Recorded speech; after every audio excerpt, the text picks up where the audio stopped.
Hey there, friends and family. This is Nielsen Talk number 2, and just going to go over some of the stuff that I've been doing with the media things in the month of January. January is a great month.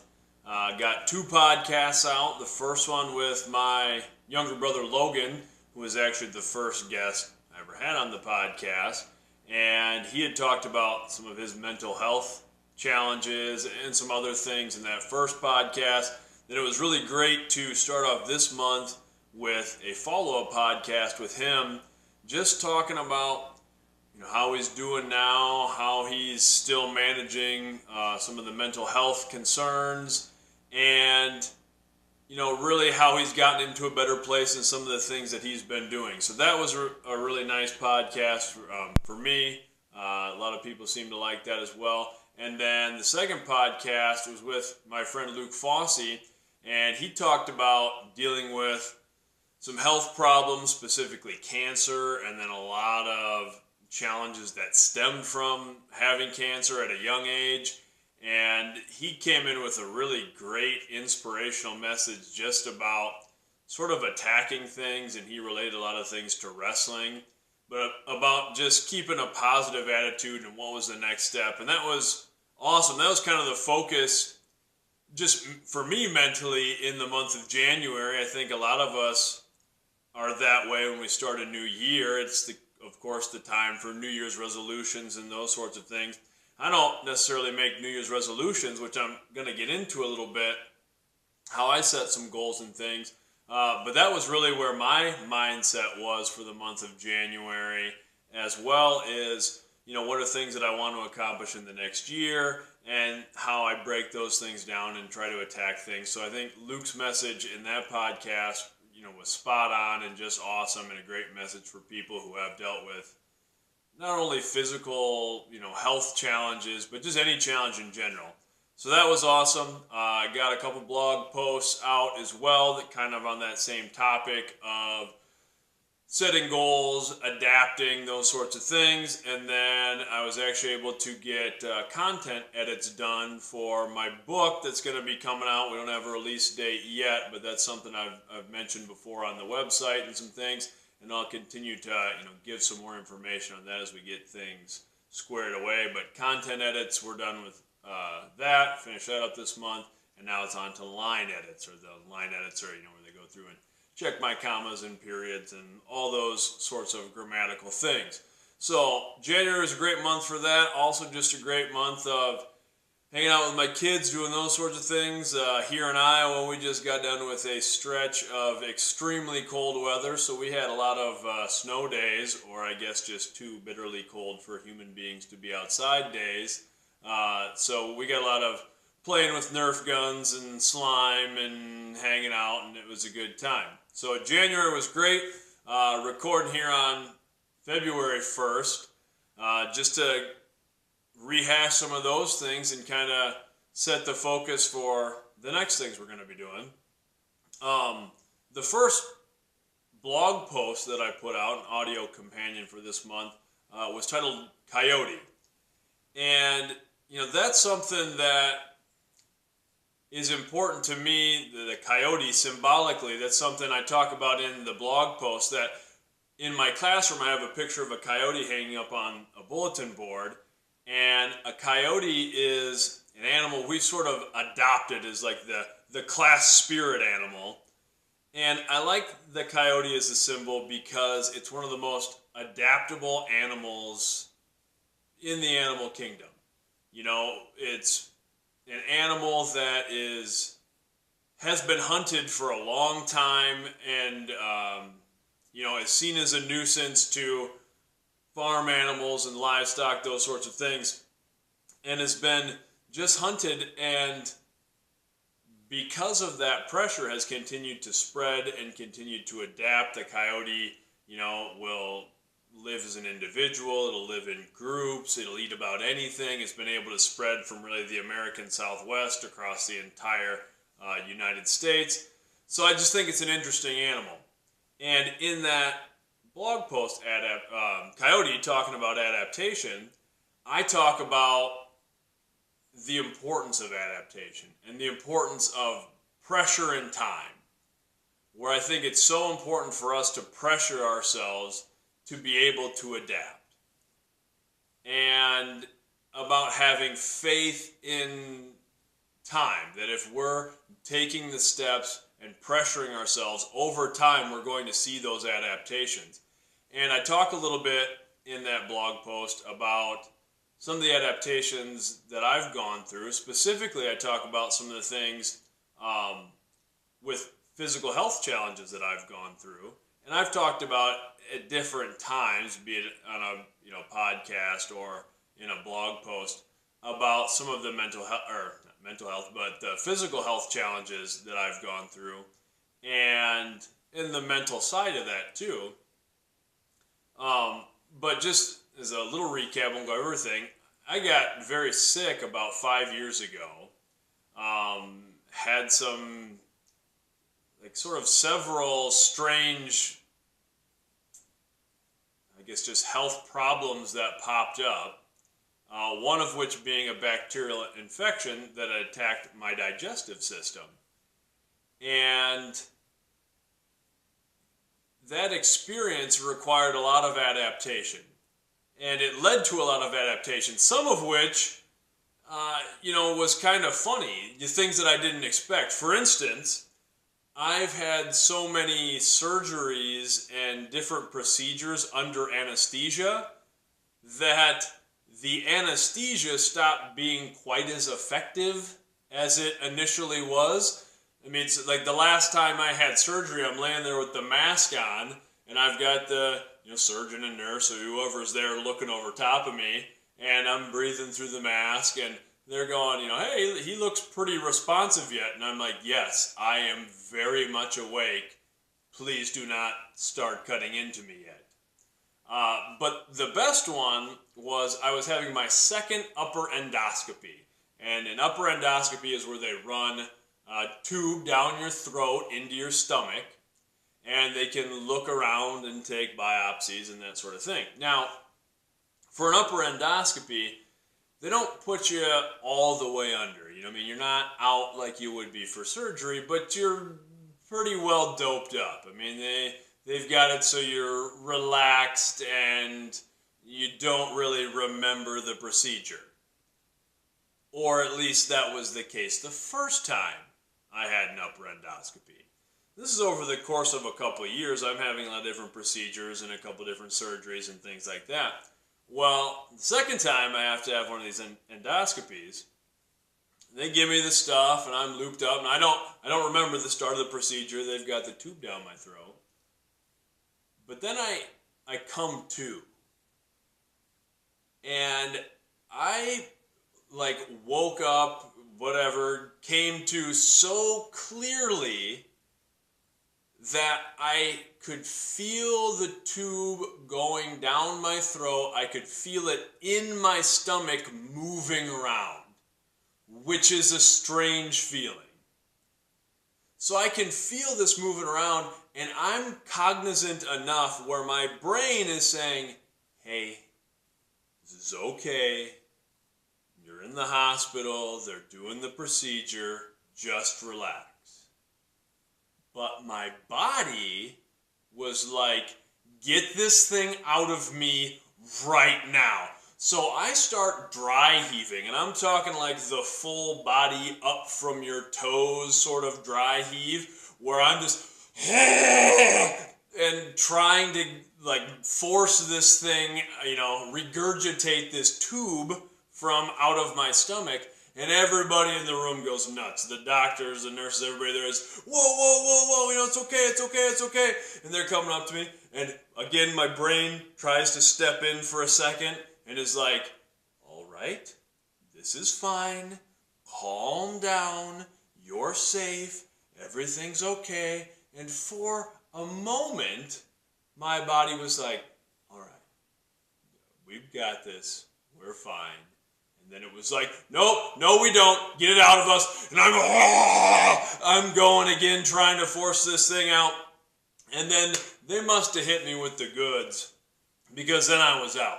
The next thing I remember is I'm in the recovery area, and I am having a hard time coming out of it. So, over the course of all those medical issues, there was a lot of things like that, like a lot of strange adaptations. It just, our bodies adapt whether we want them to or not, whether we expect them to or not. We adapt. Human beings are built to adapt. That's what has gotten us this far in, evolution. We've been able to adapt. And in that blog post, Coyote, I talk about how, that's really, for me, that's sort of the key to success. It's one of the major keys to just living like a peaceful and fulfilling life, is the ability to adapt. Because things are going to happen to us. Difficult things are going to happen. And we're going to adapt one way or the other, for better or worse. This time of year in January with the New Year's resolutions, typically one of the top New Year's resolutions is about our physical health, about losing weight, getting into shape, those sorts of things. And we have to understand that in order to do something like that, say get in better physical health, it's about adapting. It's about changing who we are. And I don't mean changing who we are in terms of, the things that make us quintessentially who we are. Those are the good things. Those are the things you want to keep and hold on to and double down on those attributes. It's about changing the things about ourselves that we don't like, or the things that have caused negative adaptations. If we're out of shape, if we don't like the way we look or feel physically, oftentimes that's a result of adaptations our bodies made because of bad habits of not exercising, not eating well, those sorts of things. But we can adapt the other way too. And it takes that pressure. And that really translates to every aspect of life. In that blog post, Coyote, I talk about all these different health things that I went through and how I had to adapt. And one of the adaptations was it really, that bacterial infection took away my ability to eat and drink a lot of the things that I had before. I before kind of had the iron constitution, eat anything, drink whatever I wanted, those sorts of things. And at the worst point, the only thing that I could do comfortably was sip water from a glass. A full gulp was uncomfortable, and I felt sick to my stomach and had a lot of pain and those things for a fairly long period of time. And it took a lot of, it took a lot of tests with doctors. It took a lot of experimentation, took a lot of changing diet, things like that. And my diet started at a level that was, it's still very restricted, but it basically started a baseline of nothing really felt good eating or drinking, and just trying to slowly add things and trying to let my body adapt again and get used to eating different things. And even now, 5 years after initially getting sick, I still eat a very regimented diet. But it's a lot better than I was. I feel a lot better than I did. I feel healthy and strong otherwise. And that was through adaptation. It was a long road. So in a lot of ways, that experience was a blessing for me. It was a beautiful gift in the sense that it, sounds cliche, but it really helped me get a great sense of perspective in terms of my own mortality, in terms of, hey, one day you can just wake up sick. I mean, literally, you can wake up sick, or one day you might not wake up at all. And that was something that I'd always tried to internalize. And I think I've always tried to enjoy little things and, when I could eat and drink what I wanted to. I was a guy who I enjoyed eating and drinking. I was eat, drink, and be merry, ready at all times. So I don't really have any regrets that I missed out on stuff, but it gave me a great deal of perspective that even when I could only, sip water comfortably, that I live in a place where clean water is readily available to me. And when I could start introducing things to eat, I can go to a grocery store and I can buy these things. I can buy, I eat a lot of chicken and quinoa and things like this. Those are things that are readily available to me where I live, and just how fortunate I am. So that did a lot for me in terms of establishing a perspective. And I talk about in that blog post too, that really came in handy with, I'd been through all of these medical health things, and I talk about that wasn't the worst thing I've ever been through. I talk about the worst moment in my life is unequivocally when I had to tell my children that their mother and I were getting divorced. And this was, going on 2 years ago now, a year and a half. And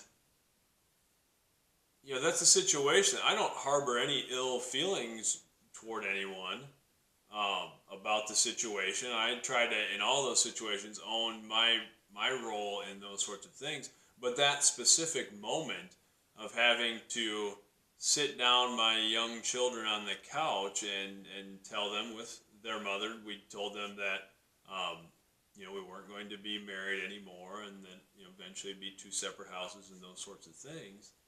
And just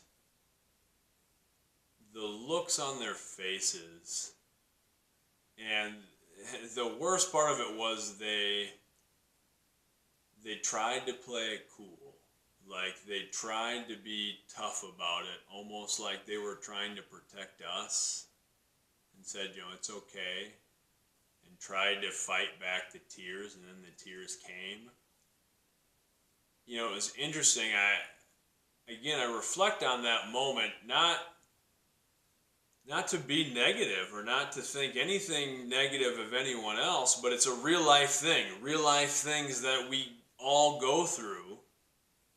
And in that moment, I thought, man, I would go through a lifetime of my worst moments of physical pain and physical illness to take that moment back from my kids so that they didn't have to experience it.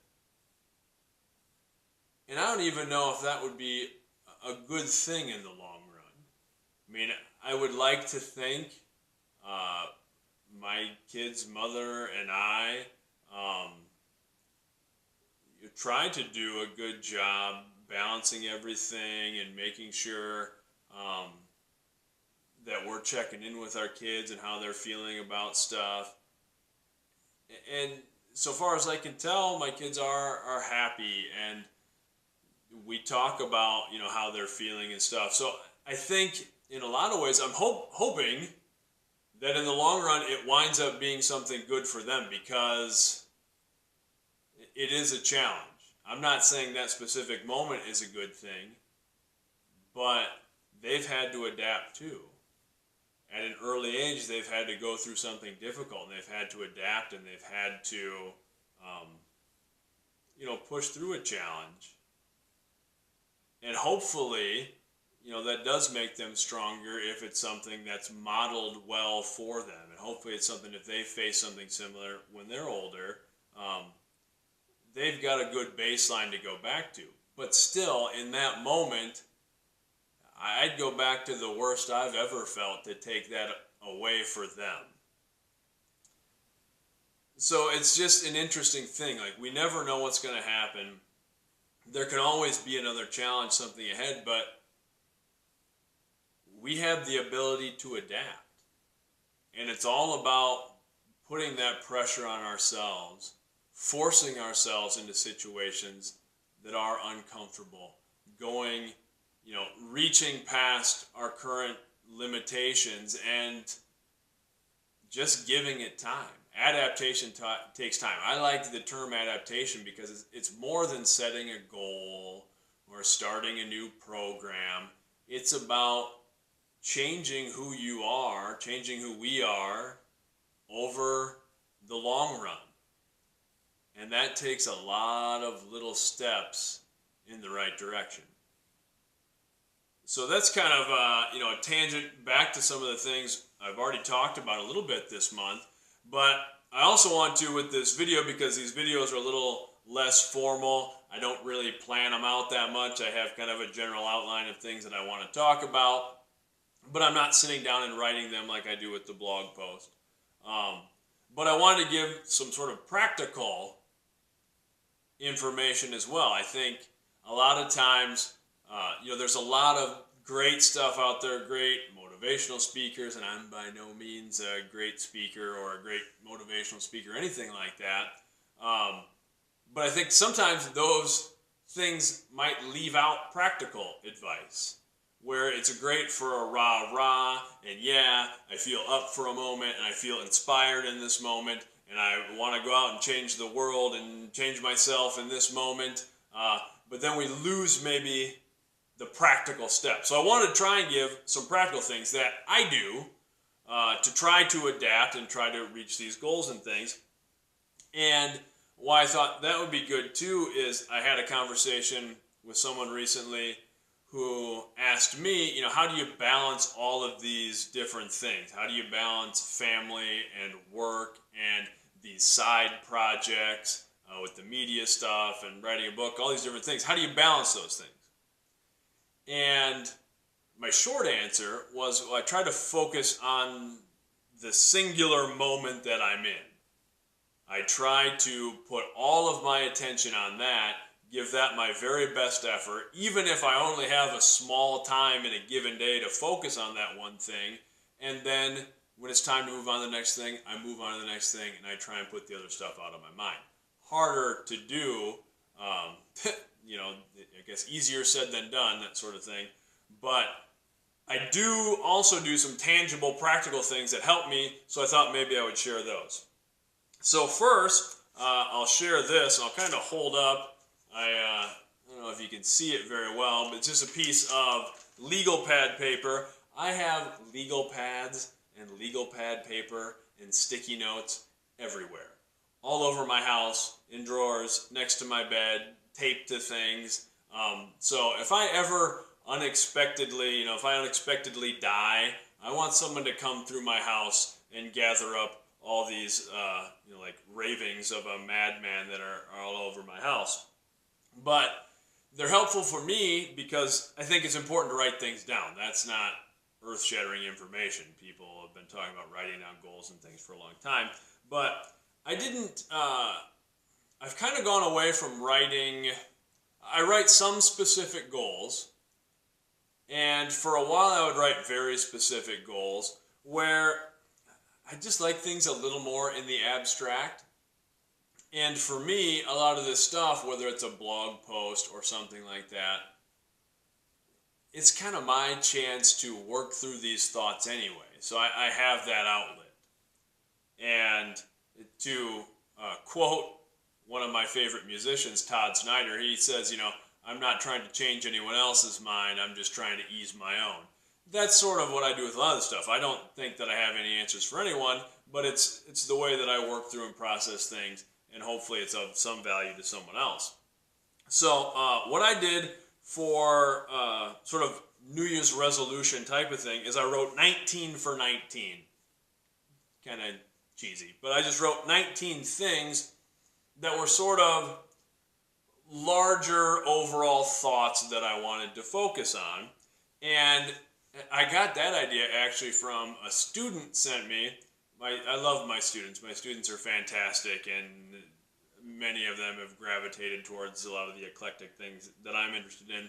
So a student sent me a list of, it was Woody Guthrie's, folk singer Woody Guthrie's New Year's resolutions.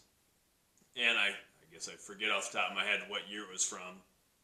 And, but it was just a great list of sort of simple musings. Some of them were a little more specific goals, like he wanted to write a song every day. And then some of them were more vague. And he had little hand-drawn illustrations with them just on a notepad piece of paper. So I decided to do something a little more like that, just for my own enjoyment. So 19 for 19, just to go through, some of them. Like the first one I have on there is I have courage, integrity, respect, love, empathy. That's my first thing on there. And that's I've written about in the past, that's sort of my 5 tenets for life. I think it's important that people understand what they value. At least it's important for me to have a clear sense of the things that I value. So I tried to come up with 5, fundamental beliefs, 5 fundamental tenets, 5 fundamental characteristics by which I want to frame my life. I don't always live up to them, but I try to frame my life around them. So, courage, integrity, respect, love, and empathy. Those are my 5. That's a lot of times you'll see me wearing a t-shirt with those actually printed on the t-shirt. This tattoo on my forearm is a symbol representing that to me, the symbol that I'd created. So that's an important thing to me. So for a lot of my list, at least for those 19 for 19, it's not a specific goal, but it's a specific belief or something that I want to focus on, a thought that I want to focus on. Because the things that we focus on, those become who we are. And that's, for me, really the adaptation thing. I want it to be, I'm not only creating a habit, but it's at a fundamental level changing who I am, changing at least aspects of who I am. So that's one. I have a lot of other things on there that relate to different blog posts and stuff that I've either written or that I'm developing that I'll put out at some point that are ideas. I talk, like honor is on there. I try to ask myself, am I living honorably? Is this what an honorable person would do? So the term honor is important to me. So those are things that are just important. And some of them are little things like read, write, think. I think everybody should read, write, and think every day. Or maybe not everybody, but for me to be happy, fulfilled, I need to read, write, think every day, or at least try to every day. I have things, I have one that I just, two that I combined into one that I blatantly stole from Woody Guthrie's list. And on Woody Guthrie's list, they were 2 separate items, but one said love everybody and the other one said wake up and fight. And I just thought that's very poetic in a Woody Guthrie way. And I just combined them together. So that it's love everybody, wake up and fight. And that's another thing that's how I want to frame my life. I want to be a positive influence to people. I don't want to have, I don't want to have a lot of negativity in my life, but I also want to wake up and fight. I want to be, prepared to fight for things that I believe in and fight for myself and my children and those sorts of things and attack the day, attack my goals. So I love just putting those together. Love everybody, wake up and fight. So, just a lot of different things like that. Little reminders, be more today than yesterday. I think that's always the goal with adaptation too. It's not about being perfect. It's not about, hitting out of the park every swing. It's about being a little bit more today than I was yesterday. If you do that day after day over a long period of time, then you get pretty close to, either where you thought you were going to be or you might exceed things that you didn't know you could do.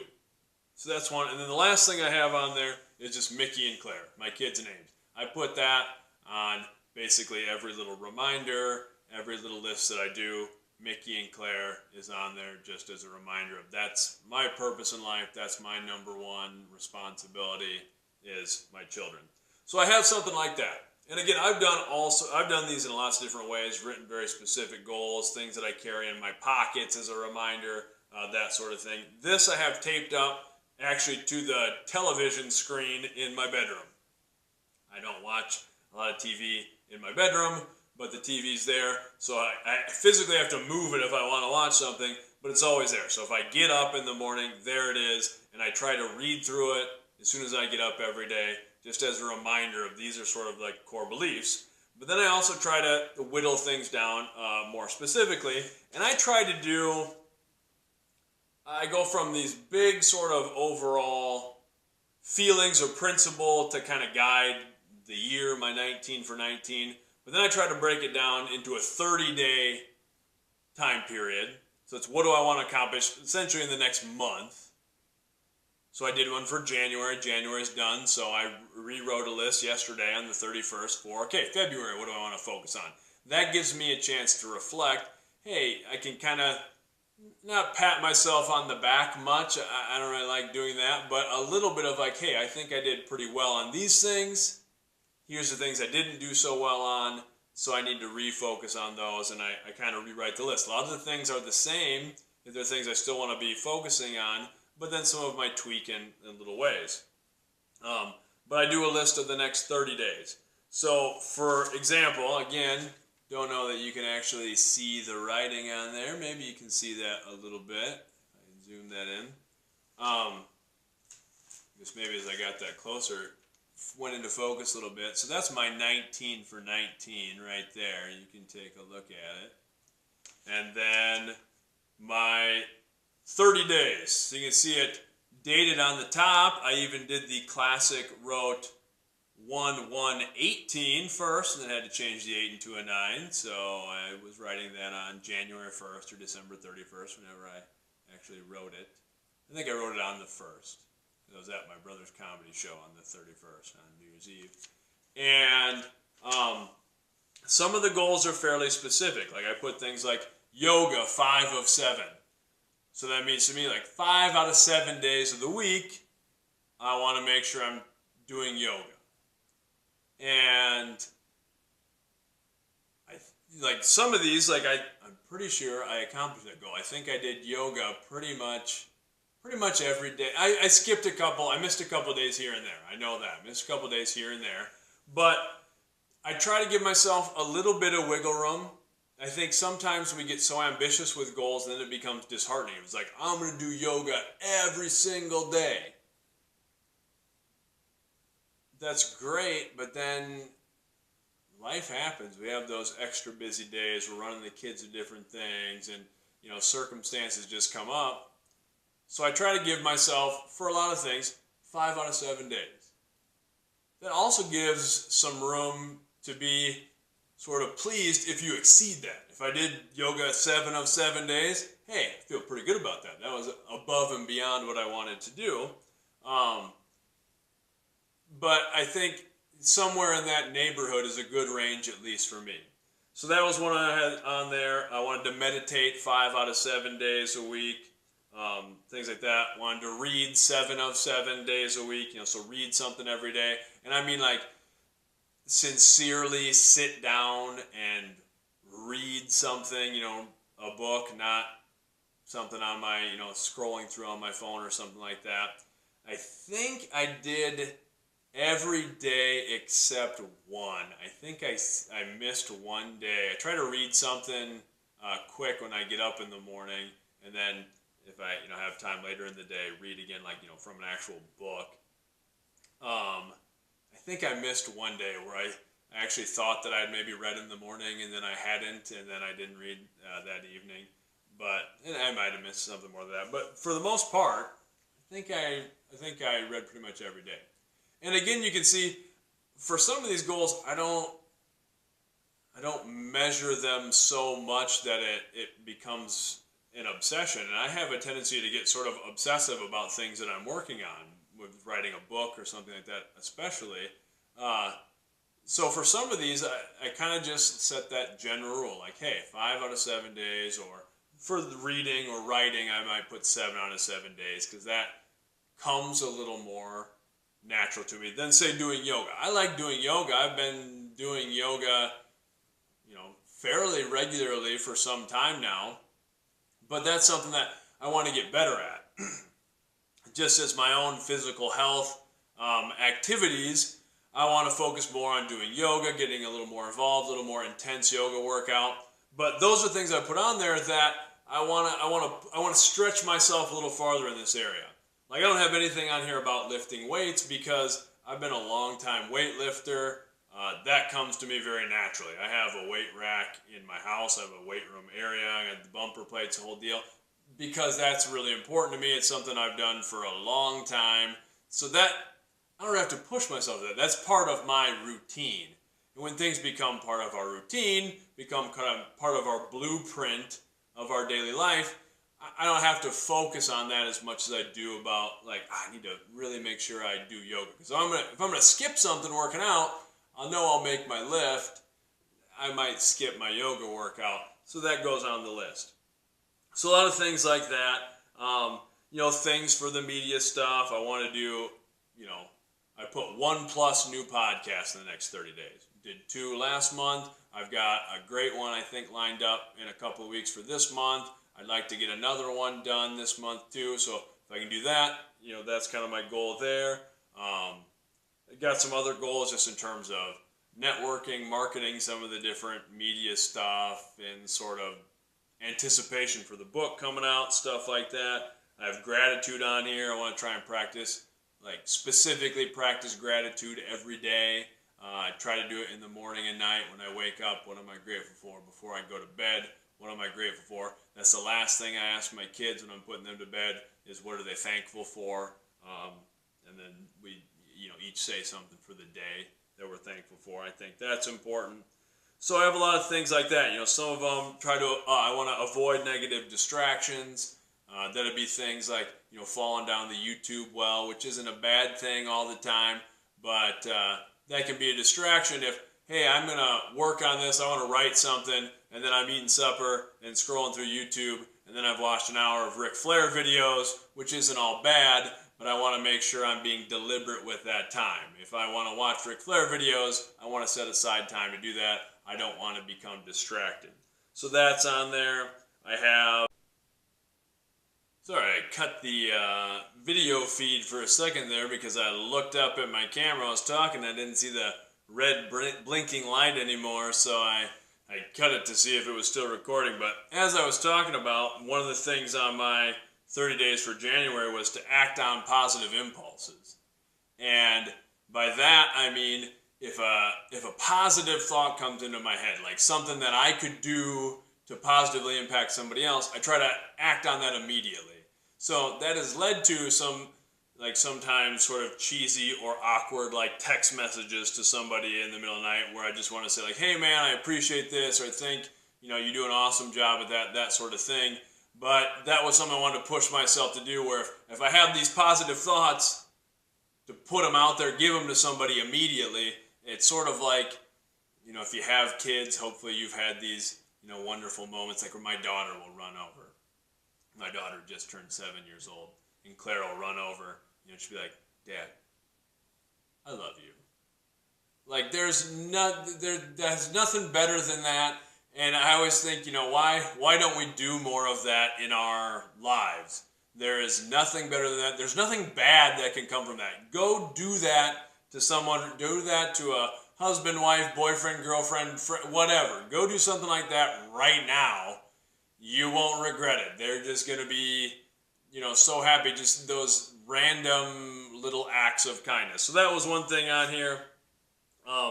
So that was kind of my 30 days for January. I did a similar list for February. If I get that, you can kind of see. Same thing. A lot of them are very much the same. I have the yoga 5 of 7 again, but I put it 5 of 7 plus. I'm going to try and do 5 of 7 because I did pretty good with that last month. And so I want to at least do that again to continue to build that habit. And if I can push a little farther, not only with frequency, I'm trying to push a little farther in the types of yoga I'm doing, the poses, things like that.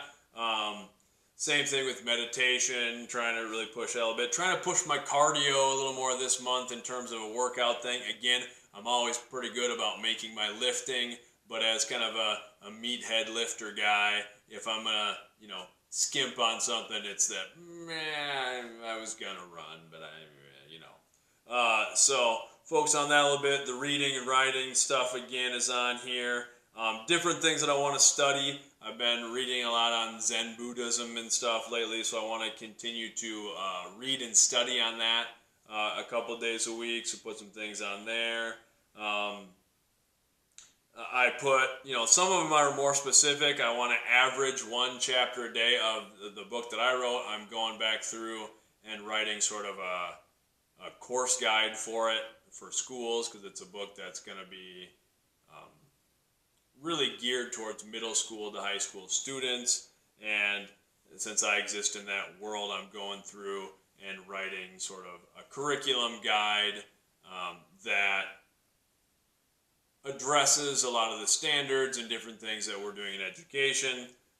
So I want to focus on at least one chapter of my book a day on average. On that, I give myself an average because if there's a day I'm really busy doing some other media stuff, I don't, beat myself up over it. I just know I have to do 2 tomorrow, and then I can stay pretty consistent that way. A new one that I put on here that I was thinking about is positive funny. I put positive funny on here. What I mean by that is I think I'm not like a super humorous guy. Like I don't think, a lot of my friends wouldn't consider me like I'm the funny guy. I'm not. I'm certainly not like my brother Logan, who's a stand-up comedian. He's professionally funny. People pay him to be funny. But I think, I like to tell stories. I can throw in a funny comment here and there. But I think sometimes for myself, I've been good at like busting on people, kind of busting people's chops, kind of being funny that way, and not, I really never try to do it in a mean way or a hurtful way, but just for myself, it's like, I don't, even that, somebody could interpret it poorly, and, there's certain close friends you can, bust on each other back and forth. I'm not taking that away. I think that's can be an important friendship thing. But I think just in general, I think I want to work on just sort of being like a positive sort of, and it doesn't necessarily need to be funny, but like personable influence while making sure I avoid those sort of cracks at other people's expenses or something like that. So that was, like a simple one like that. And then I tried to, again, I post these on my TV. So they're there, they're visible, I can see them, I can go back and reflect on previous months, things like that. I have a notepad by my bed. I maybe write other things in that I want to focus on. And then I do whiteboards. I like the dry erase boards. So then for specific things, like specific obligations and stuff that I have to fulfill, I do a 1 month.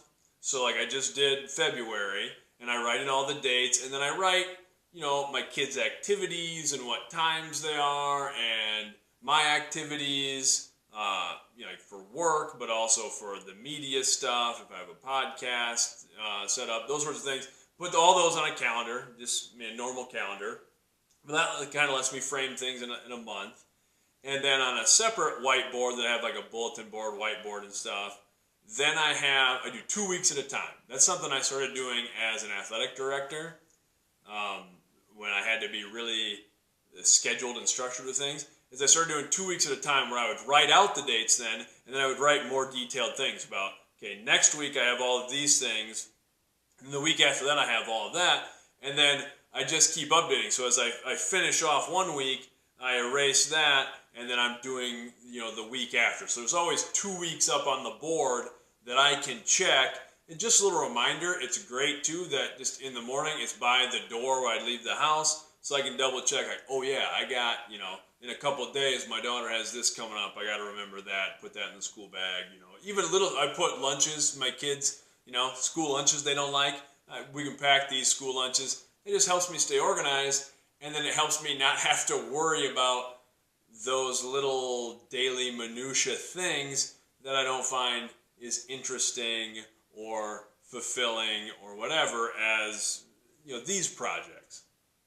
So I do that, and then on that whiteboard too is the kind of typical, like, here's on the horizon some things that I need to get done, and then like I put supplies. I like the term supplies instead of like grocery list, supplies. So then like anything I need to get from the grocery store or whatever, and then I have that on there, and a lot of times as I have it filled out, I'll snap a picture of it with my phone, and then if somebody brings something up to me or I'm in a grocery store, I can bring it up, look at the whole thing right there. So that's another thing that I do. And I guess the last thing I'll leave you with, I apologize, I've rambled for a long time in this video, but just going over some of those practical advice things.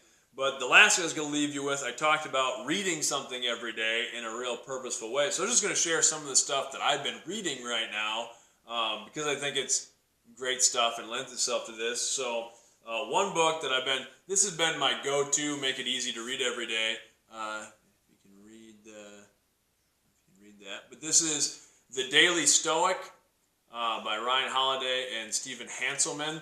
This is a great book. I know a lot of leadership people have talked about stuff. Love this book. I love Stoic philosophy, ancient Stoic philosophy. And my good friend Bryce Conway, who's been a guest on the podcast, gifted me this book. That was very kind, and I love it.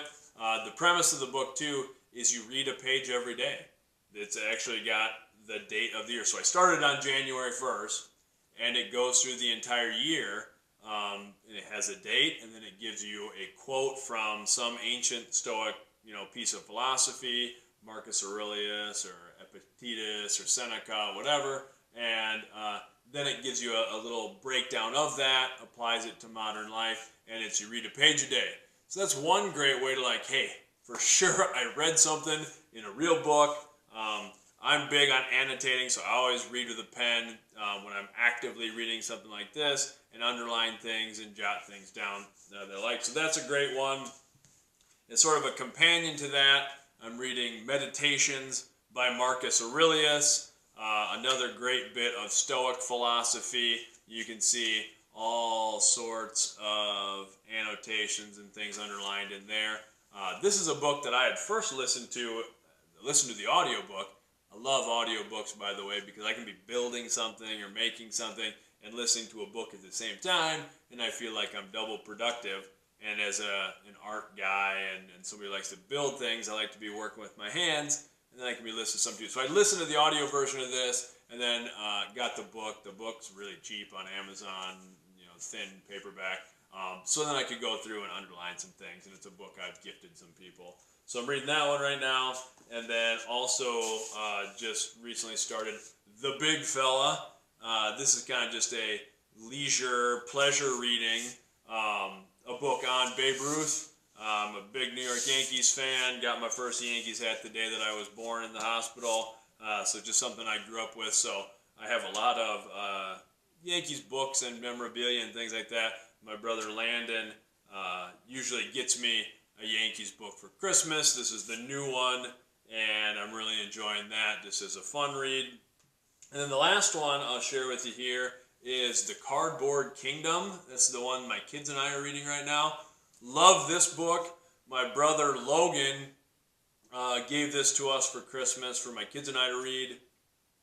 Just a really enjoyable book. It's about a group of neighborhood kids who've created their own kingdom and make things out of cardboard. Really related. It's great for me and my kids. We have cardboard battles in our house. We pile up all the cardboard that we get in the basement and then cut it into weapons and swords and shields and armor and all this. And we have these big battles in the house or out in the yard, and it's a lot of fun.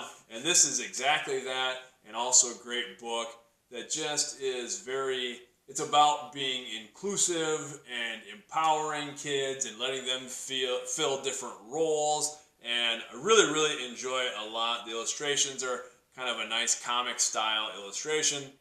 So we're reading that now. My kids love it too. So that's that. Those are the things I'm reading. So anyway, I've rambled on for a long time. I will stop, but I appreciate everybody who's been checking out the media stuff. I know the last podcast with Luke Fossey, kind of blew up bigger than, it's been our biggest one yet. That's kind of been the trend, so that's great, and I appreciate everybody checking everything out. Again, I don't have any answers, but hopefully share a few of the things that I do and continue to just try to put some positivity and good into the world. I appreciate everybody, and we'll keep putting some stuff out there. Thank you.